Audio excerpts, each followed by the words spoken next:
Hey, what's going on, sports cards fans? Ray from Philly here, and tonight I'm doing an interesting topic since it is Hall of Fame season right now, and next week the BBWAA ballot is coming out with the 2024 players that are going to be elected. I have a couple people join with me tonight. Scott of Stukes Baseball Cards in Orlando from our Collector's Dream. What's going on, guys? Hey Ray, hey Scott. Hey, Hey, Scott, hi how you doing? Orlando. So the topic, guys, that I wanted to bring Doing tonight, great. and hopefully we'll have hopefully we'll have Drew come on with us in a little bit. Yeah, But it's about the future of the Hall of Fame and what we think the voters are going to be looking at, specifically in one position, specifically in one category, and that's starting pitchers. I think the hitters are pretty much staying on even keel with the history of the game, with 500 homers, awards, that sort of thing. But pitchers, especially in the past 15 years, the main category that as kids growing up, we always looked at was 300 wins, right?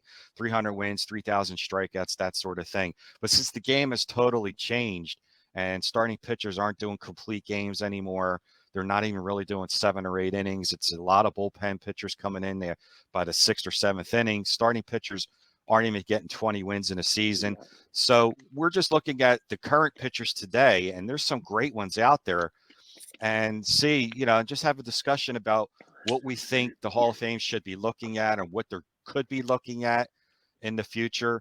So I'm going to get started with some of the top echelon pitchers that we all feel, they're going to most likely get in. And of course, the obvious choice is Justin Verlander with 257 wins, a 3.22 ERA, 3,342 strikeouts, and a WAR of 80.9. He's the only one, I think, in my opinion, that has a slight shot at 300 wins, even though he's 40 years old.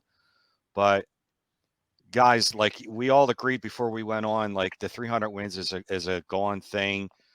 Where do we think it's going to be headed in the future? What should they be looking at as far as numbers wise with wins, ERA, WAR? Jaws is another thing we came up with. So if you guys, anybody wants to take it, Scott, round table, we'll go around. Okay. Well, it's almost looking like 200 wins is going to be a milestone with today's pitchers. I mean, Yeah. look at Jacob DeGrom. He's barely, what does he have, 84 or something like that? And he's one of the best Yep. pitchers out there today. And I think Verlander might, he might be the last guy to get over 250 unless Kershaw has a couple great years left. Um, I could see, I mean, Greinke right there, 225. He looks yeah, like a Hall of Famer if you include the wins and WAR. Almost has 3,000 strikeouts. His ERA is below 3.5. It's not Hmm. outrageous, Right. but Hey, Drew. I could see, yeah, I could see us even doing like a star thing if we pick a certain number of wins, certain ERA, certain number Hmm. of strikeouts, certain WAR, certain JAWS. You could say this guy's, a two-star candidate. Got 50-50 chance. Maybe if we use five categories, 60% chance if he has three of the stars or whatever. Right. Just something to throw out there. Yeah. I mean, because back in the before 2008, they would look at 300 wins or 3,000 strikeouts, and it's going to be non-existent, I think, for the future of, especially with this position more than any other position. Orlando came up with a good stat that I didn't even think of, but I read a book about it. Orlando, yeah, what was the stat you were mentioning? I thought it was a great idea. yeah. There's a stat called JAWS. You know, Hmm. they have WAR, but WAR really applies, I think, more for hitters than pitchers. And what JAWS is, it takes the 7 peak years of each pitcher, and then it creates a stat like a WAR, but it's JAWS.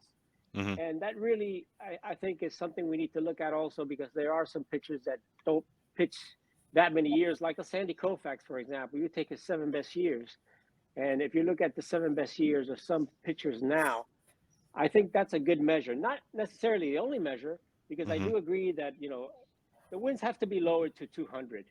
I don't think many pitchers are going to get to 250 anymore. It just 300. I don't think we're going to see that in our lifetime No. ever again. But I do think that as far as the strikeouts, there seem to be more strikeouts now than ever. So I think 3,000 strikeouts should be more like, I think we talked about this, Ray, 3,500 strikeouts Mm-hmm. probably should be the measure. And maybe 200 wins should be a measure. And I like to do measures, just like the hitter, 500 home runs, 3,000 hits. I think you have to have some of that. But I think nowadays the committees are looking more at WAR. They're looking more at stats like JAWS, and I think that's something that we could add Yeah. to what we've been talking about here. Yeah, I think JAWS is a good measure because, like we were saying, starting pitchers, they're not even getting 20 wins. When we were kids growing up, you can go on Baseball Reference and just pick any year, 78, 85, whatever, and you would see 7, 8, 9 pitchers in total, not in each league, 7, 8, 9 pitchers getting 20 wins. Now there might be one. So 20 wins now. So the wins they're not piling up. They're not, and it's not because they're worse, the pitchers. It's because the game is different. Drew, what do you think, man? Like, this is a hot topic for me with the future starting pitchers. Like, should the 300 win threshold be lower? Should they be looking at more sabermetrics and with the current pitchers that are pitching today to get in? I mean, these guys are great pitchers, but none of them are going to get 300 wins. Well, yeah, I don't know. I guess for me, once we get past this generation of pitching, I'm not sure that I would vote for a starting pitcher to go into the Hall of Fame. And I guess the reason for that is because I don't believe that the worth of a starting pitcher is what it was in 1978, 79, 80, Yeah. 1990, Right. where a starting pitcher's worth was once up here, and then you had middle relief and saves down in here somewhere. Well, middle relief is now up here, and starting pitching has come down here. Yeah. Well, for me, the worth of a starting pitcher isn't what it used to be, and I don't know that it validates a vote to the Hall of Fame. I would have a hard time voting a starting pitcher in the next generation, outside of Scherzer, Verlander, and these guys, over a hitter. I guess. Right. I think my vote would go to a hitter. Yeah, and that's the thing is, like, we can't all of a sudden though, and I hear what you're saying, and I agree with a lot of that, but at the same time, we can't all of a sudden say no more starting pitchers are going into the Hall of Fame. We got to have starting pitchers go in, but what are they going to look at? Like, what's the thing that they're going to be? Yeah, but that's at going that to point, make. Sorry, Ray. No, it's okay. At that point, though, you have to start looking at middle relievers a lot harder for the Hall of Fame. And closers, because again, that gap has closed. It's baseball's a team game, but pitching staffs have really become a team game because it takes a complete bullpen, an entire pitching staff to win a ball game now. So, right. Again, that being said, I don't know that we're looking at starting pitching going into the Hall of Fame. You're going to have to look at the quality of the pitcher, whether they start, whether they close, or whether they're in the middle. That's exactly right. And that's why I brought this topic up. I really think that the position of starting pitcher from here on out, unless the game changes back to the way it was, is really in jeopardy, I think, of getting in the Hall of Fame. For example, not to get a little off topic, but we're in free agent season right now, and I've been looking at what the Phillies are going to be doing for starting pitching. And their main concern is really not more starting pitching, but more depth. More setup guys, more specialty guys, and that's where the game is. That's where the game is at right now. I mean, it's that was a great point because I don't know how many pitchers per game, but I would imagine that you're using 3-4 pitchers minimum per game easily. Nowadays. Yeah, easily in a 9-inning game. Yeah, easily. You're So maybe it up versus 1 or 2. Maybe every fourth game you'll have a bullpen game where you got 7, 8 pitchers going all 9 innings. Yeah. Well, some teams are already operating under that. I mean, Tampa Bay comes that's to why mind. I said that. Yeah. Complete games. I mean, remember where you would see a guy get 15, 16, 18. Now, if a guy gets 5, he's a workhorse. It's just So I'm like, all right, so what are we going to be looking at now? That's the whole thing. I don't think It's not the starting pitcher's fault that no. their value has been devalued. It's just the game has changed. So that's why I think that the numbers are going to have to be sketched a little bit. Maybe raise the numbers in other categories, like what Orlando was saying, since strikeouts for hitters are so much higher now, that 3,000 strikeouts now doesn't, to me, impress me anymore. It's like should be 3,500 maybe. That should be maybe the new 3,000. You know, and wins might be lower because the guys aren't pitching. So I think once, you know, like Kershaw here, 210 wins, he's closing in on 3,000 strikeouts. I think we agree that he's definitely on the path to getting into the Hall of Fame, but I think we're going to be looking at totally different numbers for the future. Look at some of these other guys here. Adam Wainwright, 200 wins with barely over 2,200 strikeouts. Yeah, and he's got a 44 WAR. And he's got a 44 WAR. So I wouldn't vote for him, but who knows what the Garrett Cole just won his first Cy Young Award, 145 wins. Now he's still young. I think he's 30.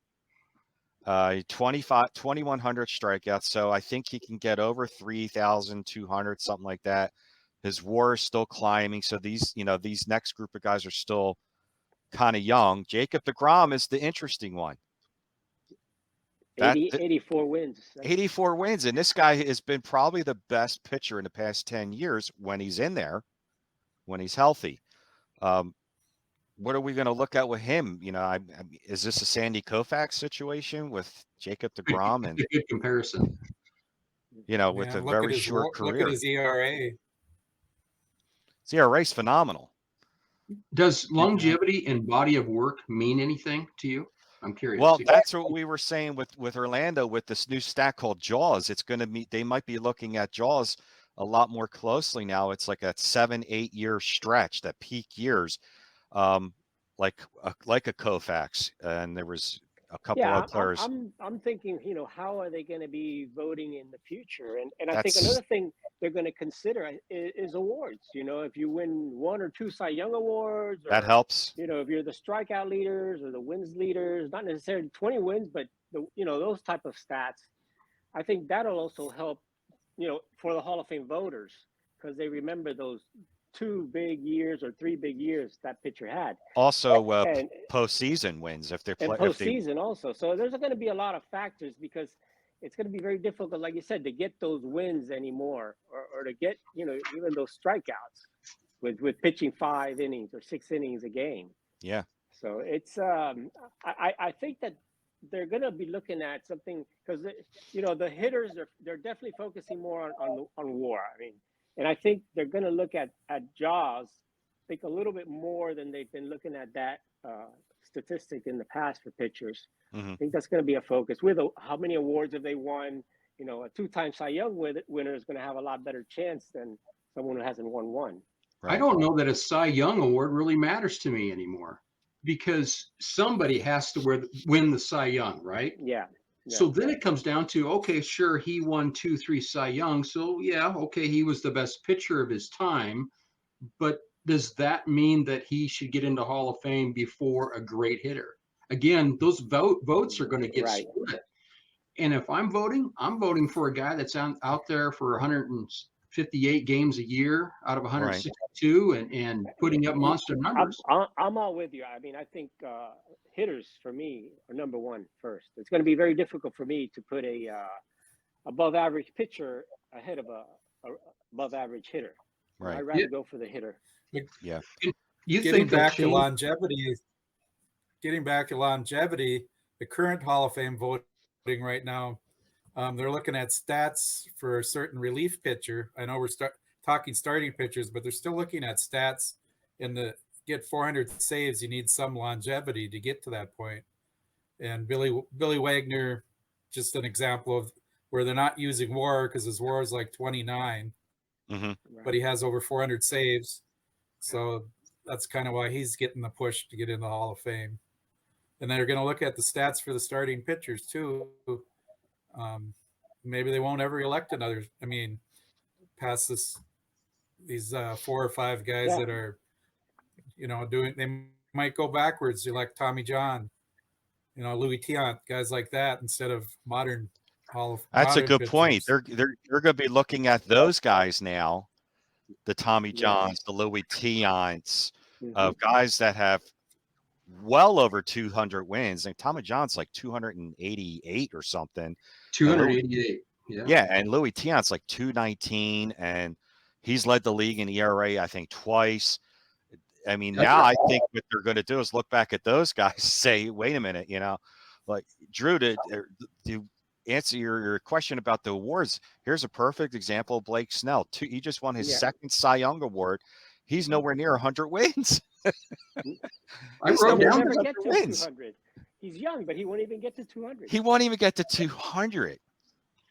I wrote down some of these names that we're talking about. Tommy John, 288 wins. CC Sabathia, 251 wins. These guys are in the 62-ish WAR area. Louis Tiant, 229 wins, 65.7 WAR. Rick Russell, 68 Rick WAR. Russell, I've looked at Rick Russell a lot. Kurt Schilling, Kevin Brown. Kevin Brown's another. David Cohn. And I'll even go back further. I looked at a guy named Jim McCormick. He's 29th all Yes. time. 265 wins, 76 WAR. So, and then there's the Roger Clemens thing, but. And I watch MLB Network a lot, and they had the top 10 best pitchers not in the Hall of Fame right now. And Allie Reynolds was on there from the Yankees from the early 50s. And, and Louis Tiant was way up there. And Russell was on this list. And Kevin Brown, David Cohn. So, yeah, I think now all of a sudden when you look at these current guys, these guys are going to struggle to get to, like Orlando said, they're going to struggle to get to 200. It's just a fact. They're just not. The game is so different. Let me ask you a question. We've seen a lot of rule changes over the last few years. Do you think there'll be a rule change as it applies to pitchers, saying maybe they only have to go 4 innings to get a win? I wouldn't be surprised. I wouldn't be surprised. Just asking. I'm curious. I hope not. I hate when they change the rules. No, I mean, they got to go. What is it? 5? They have to get at least 5 innings, I think it is right now. So I wouldn't be surprised if they do something like that, because whenever they see something come down, like the batting average has come down, so they got rid of the shift. And guess what? It really didn't do that much. I mean, you're still not seeing hitters hit 300. That's another topic, Right. but this was the main position, starting pitchers, that I thought is really getting devalued, whatever you want to call it, because the game is so different. Like Blake Snell, we just showed, Shane Bieber, who's won a Cy Young, 60 wins. Like, wow. And then here's some guys I put on the honorable mention list, players with less than 100 wins that are age 29 and up. And these are pretty big name pitchers today: Framber Valdez, Zach Wheeler, Alex Cobb, Kevin Gossman, Robbie Ray, and Corbin Burns. Unless something changes, like I said, the top 3 guys on this list of 4 guys, actually, Verlander, Greinke, Scherzer, and Kershaw. They're the only 4 above 200 wins, and and Wainwright. But the rest of this is like, where's it going? I have no idea where it's going. Like Jaws, I think, is a good category. How old is Garrett Cole? I think he's like, this is his 2014 rookie, so I'm going to say he's probably 30. So these guys are in the middle of their prime. Aaron Nola is 30. He's 34. Wow. Cole's 34. He's going to struggle to get to 200 wins. Yeah. He might get it. But he's entering that age where you start to have injuries, little knack things and stuff. So he's with the Yankees. You got some other guys there. Chris Sale has 47 WAR. He's really similar to those guys too. Yeah, there's a lot of them out there. Chris Sale was on pace to get well over 3,500 strikeouts, and he was under 30 years old when he got his 2,000th strikeout. But injuries has just really plagued his career. Shane Bieber with a 17 WAR is just not happening for me. And he's, you know, he's got a pretty good ERA. He's won a Cy Young, but this is a good example of, you know, a guy won an award and, you know, he's just not going to, he's not going to do it. Nola is a strikeout guy. He gets over 200 strikeouts a year. I could see him getting 3,000, but, you know, I don't know if 3,000 is going to be a good benchmark anymore since hitters are striking out like crazy. A guy would lead the league with 120 strikeouts, a hitter that is, and now you got hitters striking out 200 times in a season, and that's just insane. If I So- look, I was just looking at the Jaws thing just to see kind of what it showed here, and yeah, it has you know the number one Walter Johnson, number two Cy Young, then it goes down, but Verlander's number 19. Wow, that's pretty impressive. And Kershaw's number 20 in all of pitching all time. And right behind him is Robin Roberts and Muzina and Fergie Jenkins and all that. And then you have Greinke and Max Scherzer right after that. And those are pretty much the top out of the top 30. And all of those guys are ahead of Nolan Ryan. Nolan Ryan's number 30. So you got Scherzer, Greinke, Kershaw, and Verlander all ahead of them in that Jaws category. Right. Because Ryan pitched so many years. His 7 best years were not as good as the 7 best years of these other 4. So I don't know if they're going to be looking at that, but I don't know. I think there's got to be other ways. I think they pitching, have to. I think they have to start looking at other than the traditional stats. I think they have to start looking at the sabermetrics. I mean, besides Jaws, I mean, what's the staple mark for WAR for a pitcher? Is it 60? Scott seems to think it should be what, 50 for staple mark is a good benchmark for WAR. Well, yeah, but then you got guys in there like let's say Kurt Schilling has 79. Well, he's in there. He's not in there for a different reason. Yeah. Well, let me go back to defending hitters again. So are they going to come up with a Jaws for hitters? Are they going to look at the 5 best years that They do. Okay. Yeah, there actually is that stat. There do. I gotta Okay. see What's it called? Is it called something different or? Yeah. No, I it's think still it is. Jaws. Is it Okay. Jaws? Yeah. Yeah. Okay. Jaws for hitters, right? Before we went on, Drew, I was telling the guys that for one, I don't know how I came about this, but one day I was looking at the top 20 right fielders of all time as far as Jaws leaders, and 17 of the 20 are in the Hall of Fame, and the only 3 that aren't, one was Ichiro Suzuki, who's not eligible yet, and the other 2 were Dwight Evans and Bobby Abreu.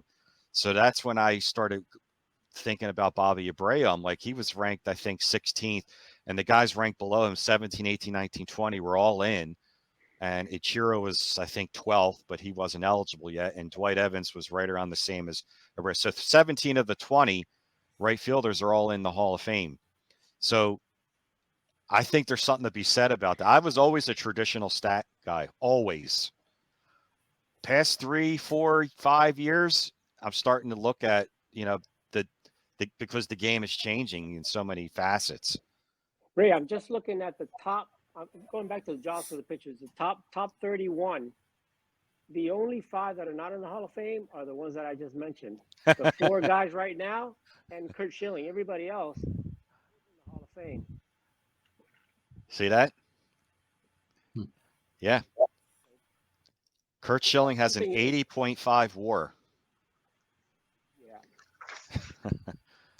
Yeah, it's going to be. Kevin Brown has a 68.2. He has a higher WAR than John Smoltz. He has a higher WAR than Don Drysdale, Juan Marichal, and Kevin Brown's not even sniffing the Hall of Fame. But that's another, another story. Yeah. It was just mainly looking at, where are they going? Where's the Hall of Fame going? I don't know.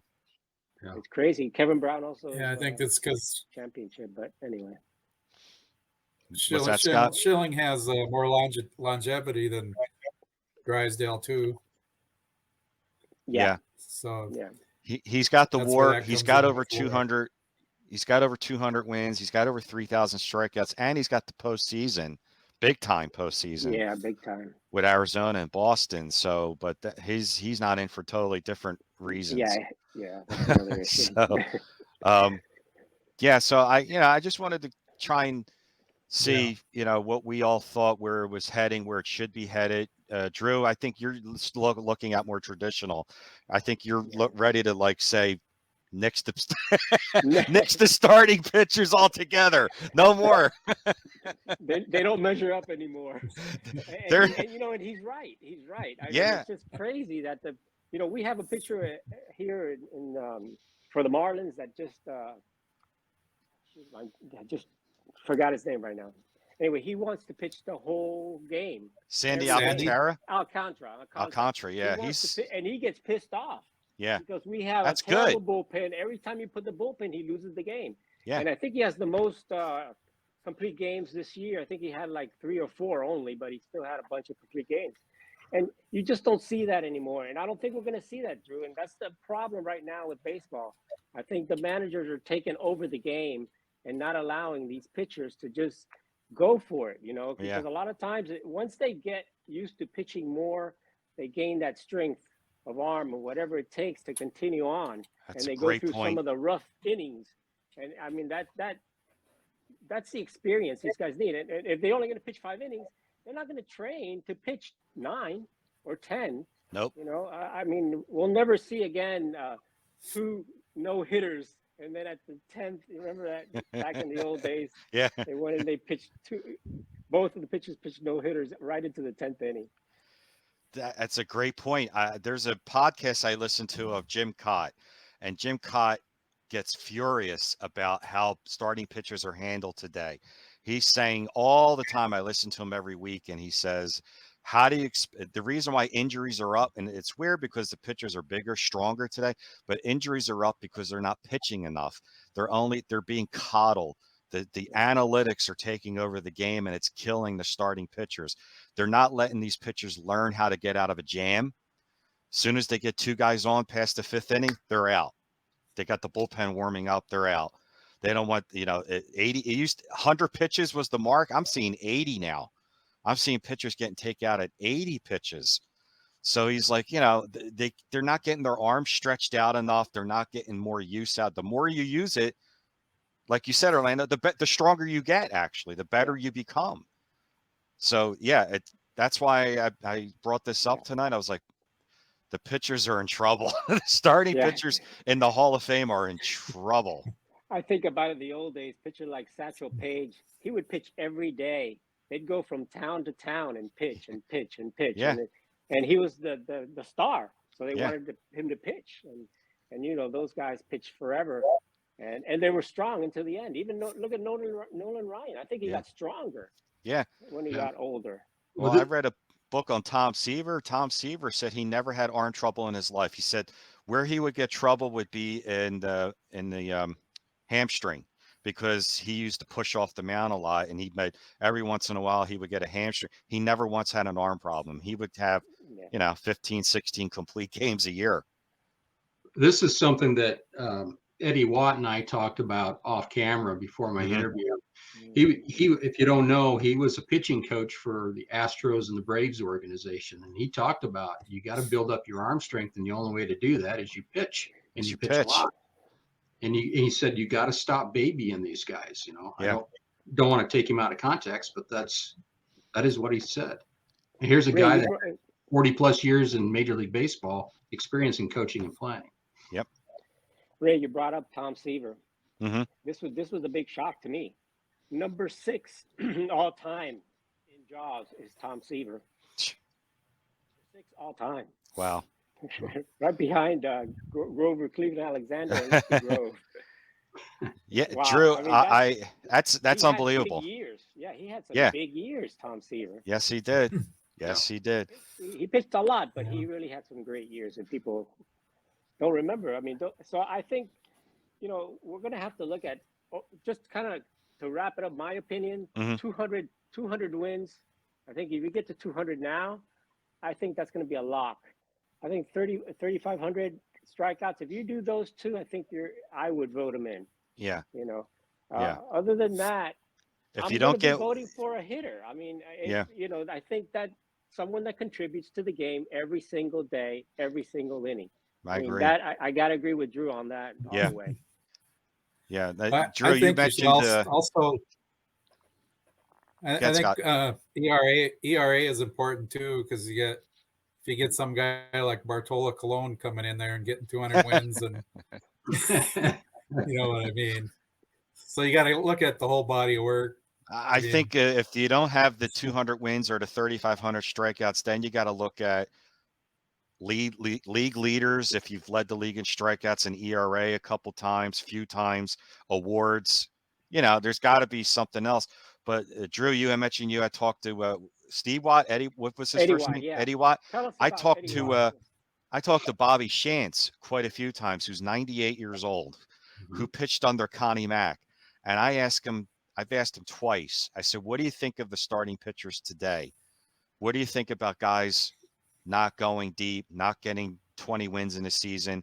And I can't say it here, okay, but he went off. He was like, "It's a bunch of what," and he's like, "They're destroying the game." He's 98. So, but his mentality is let them pitch. If they get into trouble, let them learn how to get out of trouble. And he's like, they've taken the whole concept out of the game. The analytics is killing it. Is totally killing it. I mean, guys are in the bullpen, he said, for a reason.